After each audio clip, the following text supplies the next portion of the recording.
Hi, this is Shelly with Playfully Ever After, and we are so glad that you're here watching our mermaid tail braid video. This is actually a really easy and fun hairstyle to do. Any girl who loves princesses will love it. You start by sectioning off the hair. You need two small sections on either side of the forehead, and the rest of the hair you're going to comb back and it will become part of the fishtail braid.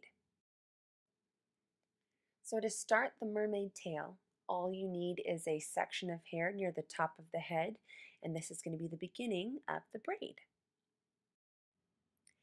And we're going to start the mermaid tail just like any other French braid, so with three sections, and your sections need to be fairly thick sections because we're only going to be bringing in a little bit of hair each time we pull in more hair for the French braid. Now once you've got the three strands separated, you hold them in place and then you're going to reach around to just behind her ear and pull a very small section of hair into that first plait. So if you're used to doing a normal French braid, instead of pulling in a thicker section of hair, you're just going to pull a tiny strand in and connect it to that right side of the plait. And then you're going to do the same thing on the left side, pulling just a tiny strand in from very close to the head, right behind the ear, into the left side. And when you've got them fairly secure, you can cross the strands over.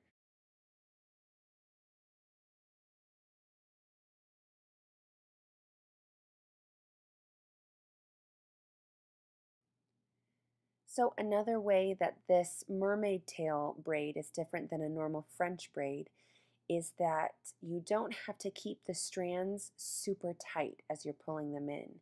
You want to have the strands that you bring in from the side of the head secure in the main braid, but they don't have to be super tight.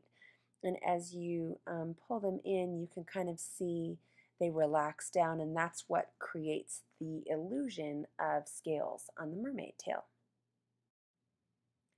So we're just going to continue this process down the back of the neck, and I'm going to zoom in here so you can kind of get an idea of what it looks like up close.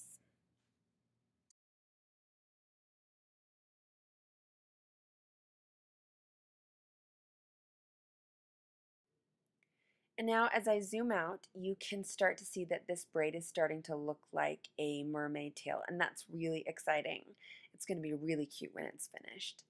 So I'm going to continue pulling hair from the nape of the neck or just from back behind the main braid. And because she has so much hair, I'm going to skip ahead here a little bit.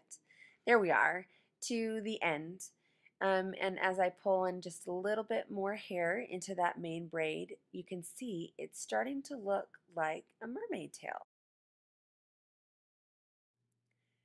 So depending on how much hair you want to leave at the bottom of your braid, you can decide when you feel like you're done with this lovely mermaid tail and get ready to tie it off. And if you've got your hair elastic handy, you can go ahead and tie off the braid, all the hair, not just the braid in front, but the hair that was behind it. And once you've got that tied off, you can kind of loosen the scales and get them looking ready, and you're almost finished.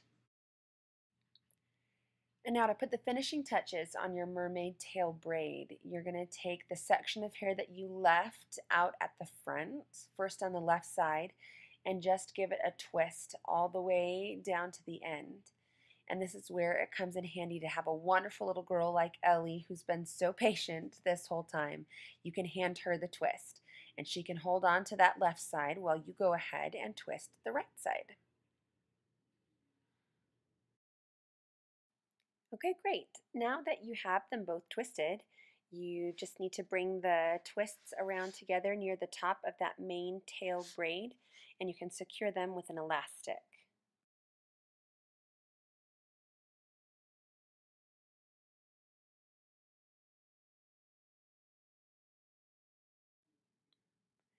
And then you just kind of loosen them so that the twists fall around the crown of her head, and find a little spot near the top of the braid where you can tuck that twist in behind the braid.